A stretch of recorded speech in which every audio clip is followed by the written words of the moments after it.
నమస్తే అండి. నా పేరు డాక్టర్ భవ్య బాయన, కన్సల్టెంట్ సర్జికల్ ఆంకాలజిస్ట్, శ్రీ పూజ మల్టీ స్పెషాలిటీ హాస్పిటల్, హబ్సిగూడ. ఈరోజు మనం క్యాన్సర్ ఇన్ యంగ్ అడల్ట్స్ అంటే యుక్త వయసులో వాళ్ళలో క్యాన్సర్ గురించి మాట్లాడుకుందాం. మామూలుగా మనం క్యాన్సర్ అనే వర్డ్ విన్న వెంటనే అందరికీ కామన్గా ఏమనిపిస్తుంటే క్యాన్సర్ అనేది జనరల్గా వయసు పైబడిన వాళ్ళకి, అంటే ముసలి వాళ్ళకి, వయసు పైబడిన వాళ్ళల్లోనే వస్తుంది అని జనరల్గా కాన్సెప్ట్ ఉంటుంది. అది తప్పని కూడా చెప్పలేము. చాలా మటుకు వయసు పెరిగే కొద్దీ క్యాన్సర్ వచ్చే అవకాశం పెరిగిద్ది. అలా అని చెప్పి తక్కువ వయసు వాళ్ళకి క్యాన్సర్ అస్సలు రాదా అంటే అది కాదండి.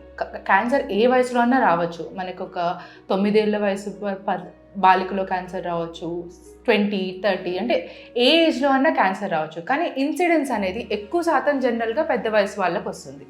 ఈరోజు మనం స్పెసిఫిక్గా 25 నుంచి 45 ఈ వయసు వాళ్ళ గురించి మాట్లాడుకుందాం. అంటే 25 కింద మళ్ళీ అది వేరే రకం డిస్కషన్ వస్తుంది.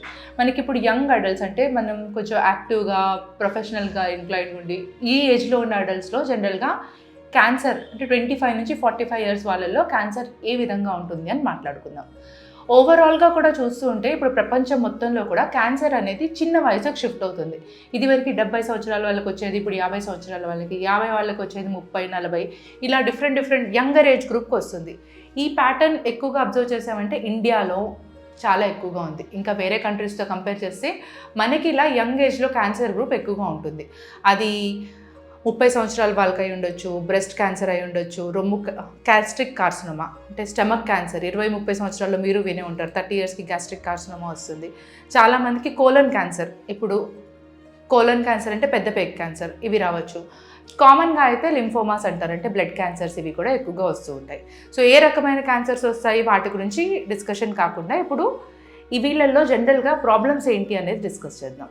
సో యంగర్ ఏజ్ గ్రూప్లో క్యాన్సర్స్లో స్టార్టింగ్ నుంచి ప్రాబ్లమ్స్ ఎక్కడ స్టార్ట్ అవుతాయంటే డయాగ్నోసిస్ అంటే ఇప్పుడు నేను ఒక 30 సంవత్సరాలు నాకు కడుపు నొప్పి వచ్చింది.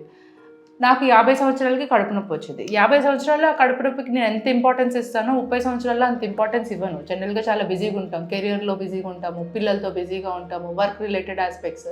సో హెల్త్ అనేది లాస్ట్ ప్రయారిటీగా ఉంటుంది ఈ వయసు వాళ్ళకి. సో చిన్న ప్రాబ్లమ్స్కి ఎక్కువ ఇంపార్టెన్స్ ఇచ్చి దాని గురించి టెస్ట్ చేయించుకునే అవకాశం తక్కువ. దీనివల్ల మీరు డాక్టర్కి వెళ్ళే టైం డిలే అవుతుంది.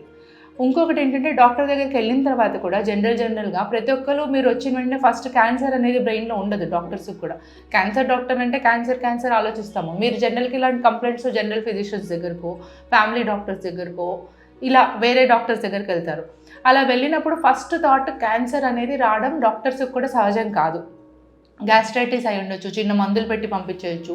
టెస్ట్ చేయడానికి కొంచెం ఆలోచించే అవకాశం. ఇప్పుడు చిన్న వాటికి ఇంత టెస్టులు రాసేసారు, మీరు చేయించుకోవడం ఆలోచిస్తారు, డాక్టర్స్ రాయడానికి కూడా ఆలోచిస్తారు, ఎందుకంటే కామన్ కాదు కాబట్టి. సో ప్రాబ్లం ఏంటంటే డయాగ్నోసిస్లో డిలే అయ్యే అవకాశం ఉంది ఈ వయసు వాళ్ళకి. ఇంకొకటి ఏంటంటే ట్రీట్మెంట్ పరంగా ఇప్పుడు క్యాన్సర్ అని తెలిసింది, డయాగ్నోసిస్ తెలిసింది, దీంట్లో ట్రీట్మెంట్ ఏంటి అనేది ట్రీట్మెంట్ పరంగా కూడా మీకు ఈ వయసు వాళ్ళకి క్యాన్సర్ జనరల్గా బయోలాజికల్గా చాలా అగ్రెసివ్గా ఉంటాయి. అంటే అదే క్యాన్సర్ నేచర్ తత్వమే చాలా అగ్రెసివ్గా ఉంటుంది. మనం ఎంత ట్రీట్మెంట్ ఇచ్చినా పని చేయకపోయే అవకాశం ఎక్కువగా ఉంటుంది, అండ్ మళ్ళీ వచ్చే అవకాశం కూడా ఎక్కువగా ఉంటుంది. ఇలాంటి వయసు వాళ్ళకి జనరల్గా అన్ని రకాల ట్రీట్మెంట్స్ యూస్ చేస్తాం. అంటే మనం వీళ్ళని ఎక్కువ రోజులు బతికించాలని ట్రై చేస్తాం కాబట్టి మల్టీమొడాలిటీ ట్రీట్మెంట్ జనరల్గా పెద్ద వయసు వాళ్ళకి ఈ మధ్య ఏం చేస్తున్నాం, కీమోథెరపీ తగ్గించుకోవడం కానీ, అవసరం లేకపోతే రేడియోథెరపీ వదిలేయడం కానీ ఇలాంటివి చేస్తున్నాం. కానీ ఈ వయసు వాళ్ళకి కుదిరినంత మటుకు అన్ని రకాలుగా ట్రీట్మెంట్ ఇవ్వడం, అంటే కీమోథెరపీ, సర్జరీ, రేడియోథెరపీ ఎంతవరకు పాసిబిలిటీ అయితే అంతవరకు ఇచ్చి కంప్లీట్గా ట్రీట్మెంట్ ఇవ్వడానికి ప్రయత్నిస్తారు. ఇంకొక ట్రీట్మెంట్ పరంగా వచ్చే వేరియేషన్ ఏంటి అంటే ట్రీట్మెంట్ ఇచ్చే ముందు మనం చాలా ఆలోచించాలి. ట్రీట్మెంట్లో ఏం మందులు ఇస్తామో అనేది ఆలోచించాలి. వీళ్ళు బతికే ఇప్పుడు సర్వైవర్ ట్రీట్మెంట్ వల్ల క్యాన్సర్ వల్ల క్యూర్ అయిపోయి మీరు బతికే ఏజ్ చాలా ఎక్కువ ఉంటుంది. 70 ఇయర్స్ వాళ్ళకి ట్రీట్మెంట్ ఇచ్చామనుకోండి, వాళ్ళు ఇంకో 10 ఇయర్స్ 20 ఇయర్స్ బతుకుతారనుకోండి. 30 ఇయర్స్ వాళ్ళకి ట్రీట్మెంట్ ఇచ్చామంటే ఆ సేమ్ పర్సన్ మీకు 70 అంటే 40-50 ఇయర్స్ ఇంకా బతకచ్చు.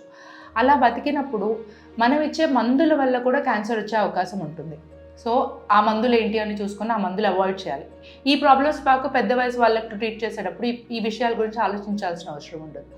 అండ్ వీళ్ళల్లో సెకండ్ టైం క్యాన్సర్ వచ్చే అవకాశం ఎక్కువ కాలం సర్వైవ్ అవుతారు కాబట్టి న్యాచురల్గా మళ్ళీ వచ్చే అవకాశం కూడా ఎక్కువగా ఉంటుంది.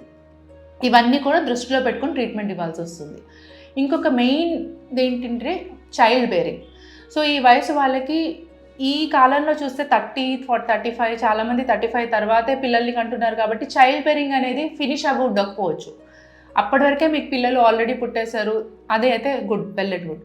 లేదు పిల్లలు పుట్టలేదు, మీకు ఇంకా ఫైనాన్షియల్గా ఇంకా పిల్లల్ని ప్లాన్ చేస్తున్నారు, చైల్డ్ బేరింగ్ ఏజ్ గ్రూప్లో ఉన్నారు, ఇంకా పిల్లలు కావాలనుకుంటున్నారు అంటే దాని గురించి కూడా ట్రీట్మెంట్ ముందే డిస్కస్ చేయాలి.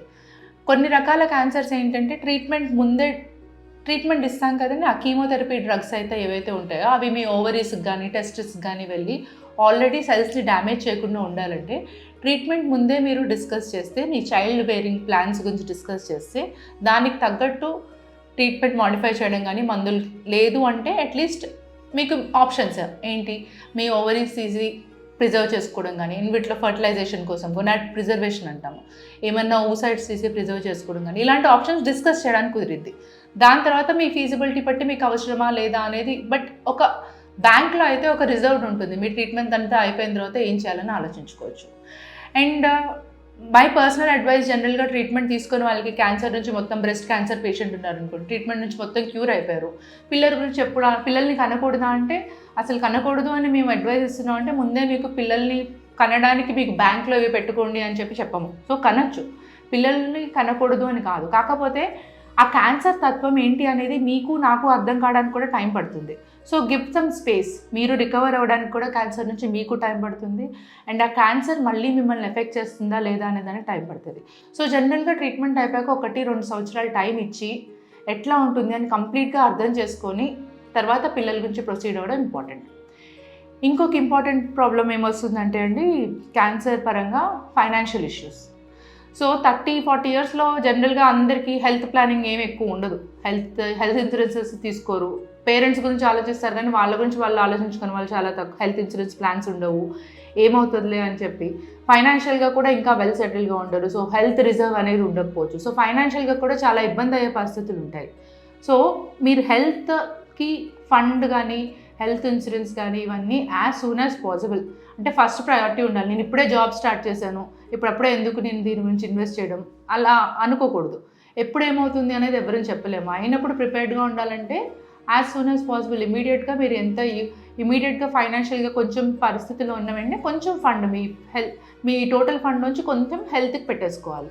సో ఎప్పుడేమవుతుందో తెలియదు కాబట్టి ఫైనాన్షియల్గా కూడా ప్రిపేర్డ్గా ఉండాలి. అండ్ అనదర్ ఇష్యూస్ ఏమొస్తాయంటే వీళ్ళల్లో సోషల్ ఇన్హిబిషన్స్.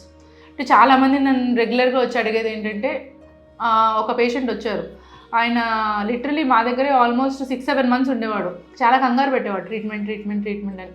ఆయనకి ల్యాప్రోస్కోపిక్గా సర్జరీ చేసే ఫీజిబిలిటీ కొంచెం తక్కువ, అంటే ఆయన పరిస్థితికి ఓపెన్ సర్జరీ అయితే బెటర్ రిజల్ట్స్ వస్తాయి అనే కండిషన్లో వచ్చాడు. అయినా సరే ల్యాప్రోస్కోపీయే చేయించుకుంటానని పట్టుబట్టి కంపల్సరీ అదే చేయించుకొని పేగు బయటకు పెడతాం మామూలుగా, అంటే కోలన్ క్యాన్సర్ అనుకోండి, కొన్నిసార్లు పేగు బయట పెట్టాల్సి వస్తుంది, కింద పుండు మానిన తర్వాత మళ్ళీ పేగు లోపలికి పెట్టేస్తాం అనమాట.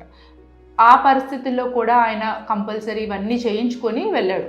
సో ఎందుకు ఇంత చేస్తున్నాడు అని ఫైనల్గా మాకు అర్థమైందంటే, వాళ్ళ లైఫ్ పార్ట్నర్కి వైఫ్కి చెప్పలేదు క్యాన్సర్ అని. సో వాళ్ళ ఫ్రెండ్ని తీసుకొని వేరే స్టేట్కి వచ్చేసి మొత్తం అంతా ట్రీట్మెంట్ తీసుకొని మొత్తం అంతా క్యూర్ అయిపోయాక ట్రీట్మెంట్ అయిపోయాక he went back to his wife.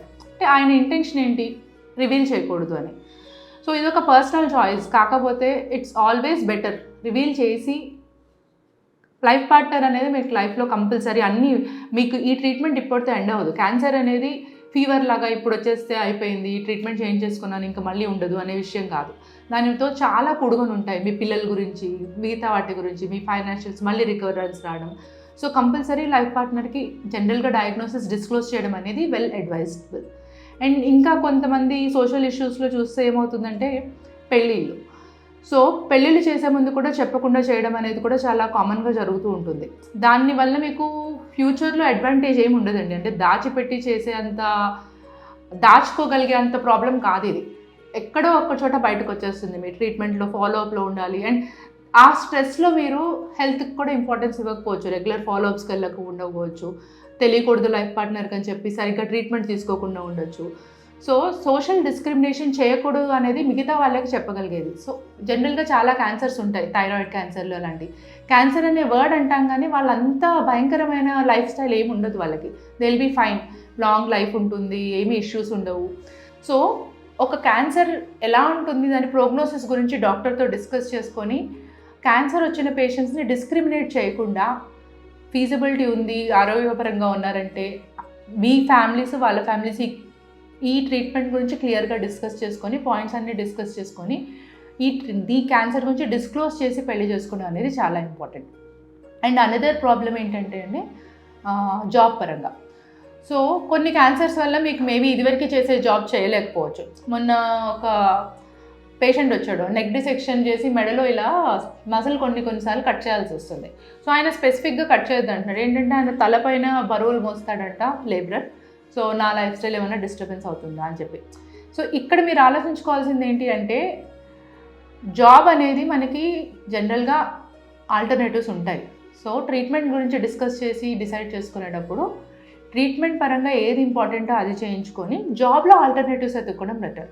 మీరు ఈ జాబ్ కాకపోతే ఇంకొక జాబ్, దానికి సొసైటీ సపోర్ట్ చేయాలి. చాలా చోట్ల మీకు జాబ్లో కూడా రివీల్ చేస్తే మిమ్మల్ని తక్కువ ప్రమోషన్స్కి ప్రమోట్ చేయరేమో, లేకపోతే సోషల్గా వెనక్కి చూస్తారేమో, లేదంటే ఒక పిటి డిస్క్లోజ్ చేయకపోవడం మీ ఇష్టం. కానీ సొసైటీ కూడా క్యాన్సర్ బాధితుల్ని ఎస్పెషల్లీ యంగ్ ఏజ్ వాళ్ళని డిస్క్రిమినేట్ చేయకుండా, ఎందుకంటే చాలా కామన్ అవుతుంది, ఇంకా మన చెల్లెలకి మన అక్కదమ్ములకి మనకే ఎఫెక్ట్ అవ్వచ్చు. డౌన్ ద లేన్ ఈ 30-40 ఇయర్స్ వాళ్ళకి చాలా సపోర్ట్ ఎక్కువ అవసరం. ఇంకొకటి మన ఇండియాలో ఎక్కువగా లేనిది ఏంటంటే సర్వైవర్షిప్స్. జనరల్గా వేరే కంట్రీస్లో చూస్తే సర్వైవర్ ప్రోగ్రామ్స్ ఉంటాయి. అంటే క్యాన్సర్ బాధితులందరూ జనరల్గా ఒక చోట కలిసి డిస్కస్ చేసుకుంటారు, ఒకరి ప్రాబ్లం ఒకరు. ఇప్పుడు మీరు చెప్పడం కూడా ఇంకొకరు ఉన్నారు అనుకోండి, అయ్యో నేను ఇలాగే అయింది, నాకు ఇది అయింది, తర్వాత ఈ ప్రాబ్లమ్స్ వచ్చినాయి అని ఇంకొకరితో మాట్లాడుకొని ఒక బాధ షేర్ చేసుకోగలుగుతూ ఉంటే అది చాలా కంఫర్టబుల్గా ఉంటుంది. సో ఇలాంటి ఫెసిలిటీస్ కూడా ఇండియాలో ఇంకా ఎక్కువ అవ్వాలి. సర్వైవర్షిప్ గ్రూప్స్ ఉండాలి, ఒకరికొకరు మాట్లాడుకోవడానికి ఎక్కువ ఆలోచించాల్సిన. మన నార్మల్గా చెప్పడానికి సిగ్గుపడతారు, చెప్తే ఏదో సొసైటీ నుంచి బహిష్కరించబడతారు అన్నట్టు 2 రకాలుగా ఉంటాయి. కొంతమంది చెప్తారు, కొంతమంది చెప్పరు. సో అలా చెప్పగలిగే పరిస్థితులు ప్రొవైడ్ చేసి వాళ్ళకి కొంచెం బతకడానికి లైఫ్ ఈజీ. ఆల్రెడీ స్ట్రెస్లో ఉన్నారు, already they are going through a lot. Young ఏజ్లో క్యాన్సర్ రావడం అనేది it's a sudden shock to anybody. So వాళ్ళ లైఫ్ని మనం ఎంతవరకు వీలైతే అంతవరకు మిగతా వాళ్ళు ఈజీ చేయడం చాలా ఇంపార్టెంట్. ఇవన్నీ కాకుండా ఇంకొక ఇష్యూ ఏంటంటే సెక్షువల్ ఇష్యూస్. సో ఒకసారి మీకు గర్భసంచి రిలేటెడ్ క్యాన్సర్ అనుకోండి, దాని తర్వాత సెక్షువల్ ఇష్యూస్ ఎలా ఉంటాయి. సో ఇనీషియల్గా చాలామందికి సెక్షువల్గా పార్టిసిపేట్ చేయడానికి విమెన్కి కానీ మెన్కి కానీ ట్రీట్మెంట్ తీసుకుంటున్నప్పుడు లిబిడో తగ్గడం కానీ, ఇంట్రెస్ట్ లేకపోవడం కానీ, ఫియర్ వల్ల కానీ, లేదు అంటే కొంతమంది బ్రెస్ట్ క్యాన్సర్ వాళ్ళకి రొమ్ము తీసేసామనుకోండి, ఆ రొమ్ములో సైజ్ చేంజెస్ వచ్చినా సరే బాడీ ఇమేజ్ అంటే నేను ఏమన్నా చూడడానికి అట్రాక్టివ్గా లేనేమో అనిపించి అంటే సెక్షువల్గా ఇంట్రెస్ట్ ఉండకపోయే అవకాశం ఉంటుంది. సో ఇది కూడా చాలా ఇంపార్టెంట్ ఇష్యూ. ఇది మీరు డాక్టర్తో డిస్కస్ చేయొచ్చు, ఎందుకంటే ప్రతిదానికి ట్రీట్మెంట్ ఉంది అండ్ జనరల్గా కౌన్సిలింగ్ సరిపోతుంది. ఇలాంటి ఇష్యూస్ ఫస్ట్ మీరు లైఫ్ పార్ట్నర్తో కూడా డిస్కస్ చేసుకొని దానికి కావాలంటే కంబైన్డ్గా కౌన్సిలింగ్ తీసుకోవచ్చు అండ్ ఓవర్ టైం ఇంప్రూవ్ అవుతాయండి. Just give it some time. మీరు ఈ 1 ఇయర్లో ఎలా ఉంది అనేది 1 ఇయర్ తర్వాత అలా ఉండదు, చాలా ఇంప్రూవ్మెంట్స్ వస్తాయి. న్యాచురల్గా మీ బ్రెయిన్లో కానీ మీ బాడీలో కానీ చాలా రికవరీ ఉంటుంది. సో ఆ తర్వాత కూడా సెక్షువల్ హెల్త్ డిస్కస్ చేయడానికి మొహమాట పడకూడదు. ఏమైనా ఇష్యూస్ ఉన్నాయంటే స్పెసిఫిక్గా, ఎందుకంటే లైఫ్లో ఇప్పుడు మా ఎయిమ్ ఏంటి, మీ క్వాలిటీ ఆఫ్ లైఫ్ కూడా ఇంపార్టెంట్. మీరు బతికినంత మాత్రాన సరిపోదు, జాబ్ పరంగా హ్యాపీగా ఉండాలి, ఫ్యామిలీతో హ్యాపీగా ఉండాలి, చైల్డ్ బేరింగ్ ఉండాలి. సో క్యాన్సర్ ఇన్ యంగ్ అనేది జస్ట్ ట్రీట్మెంట్ క్యాన్సర్ వరకు సరిపోదు. We as doctors have to deal with a lot of things. మీ చుట్టుపక్కల మీరు ఇంకేమేమి ప్రాబ్లమ్స్ ఉన్నాయి, సోషల్ ఇష్యూస్ ఏంటి, ఇవన్నీ కూడా డీల్ చేసుకొని చేయాల్సి వస్తుంది.